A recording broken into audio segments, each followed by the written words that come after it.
What questions and discussions are impacting researchers' methods of practice? So I think right now I'm particularly interested in questions regarding posthumanism and new materialism within what people term the Anthropocene. So this would be understanding both context in which we live our lives and the concepts with which we understand them. I'm interested in them, I must say, because I'm a bit skeptical of them. There is a rush, I think, to these different perspectives, and I want to make sure for myself that I understand them thoroughly before employing them. What new methods of research do you see emerging? Well, I think particularly in light of things such as the new materialisms or new empiricisms, I think as we understand things like interviewing, we have to take into account the environments and context in which they're delivered. So, for example, something as simple, seemingly simple as the interview, we now might understand in relation to something like the walking interview. How might we walk through different spaces of which we're not aware, and becoming lost in thought allows us to become lost in an embodied way, and that might be a very productive way to generate new meaning that otherwise in the standard interview we would not have found. So I am particularly interested in those rather simple practices, methodological practices that betray larger and more layered sense of meaning. What new methods would you like to see researchers embracing in their work? I think one thing that I think we need to do is take seriously this materialist turn, and by taking seriously, I think we really need to understand its links, its intersections, and its breaks with historical or conventional methods. So, I often say there's nothing new about materialism, but we have new materialism here.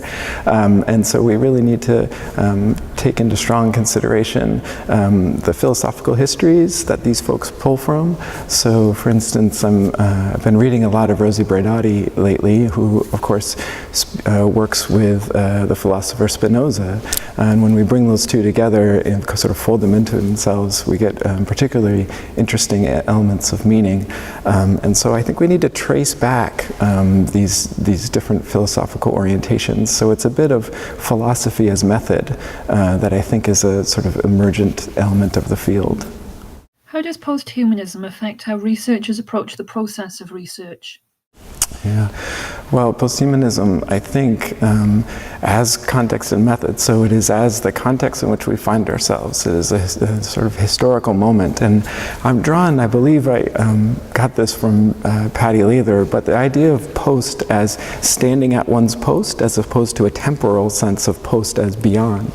So if we are standing at our post, we are recognizing and engaging with all the different elements of humanism around us. So posthumanism is not to forget the human or humanity, but to rather understand how liberal humanism impacts the way in which we think and live, and to see if we can intervene in the otherwise sort of easy delivery of humanism that allows us to understand how we're intersecting with different environments, how we're coming out of these different ecologically based elements that help us to generate meaning. And so with posthumanism, we order meaning in particular ways, I think, that hold us accountable to the non-human or the environmental in different ways than we have dealt with in the past.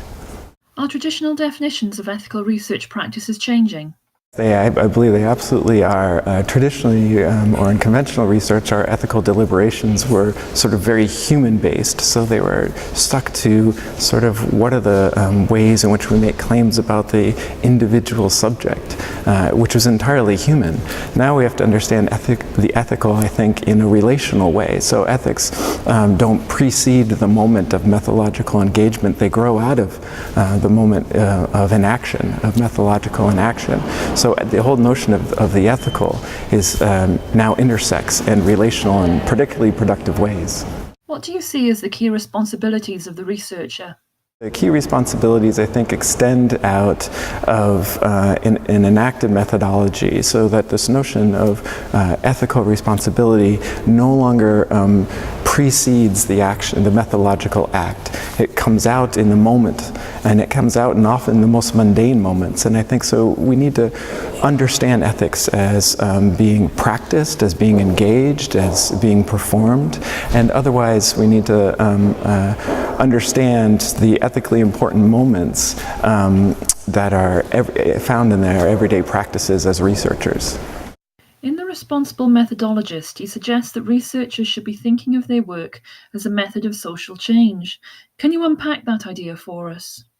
Yeah, well, I'll do my best because I try to do it in the whole book. But I had this idea of methodological responsibility because I really want to understand our methods as methods of engagement.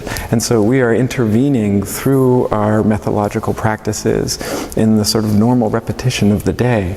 And so we have a responsibility both to intervene for change and to a responsibility to that change. The hard thing, of course, is that we can't anticipate what the change will be, and we can't prescribe it. But as someone who's very much interested in social change, I'm interested in methodological and philosophical work that challenges the status quo.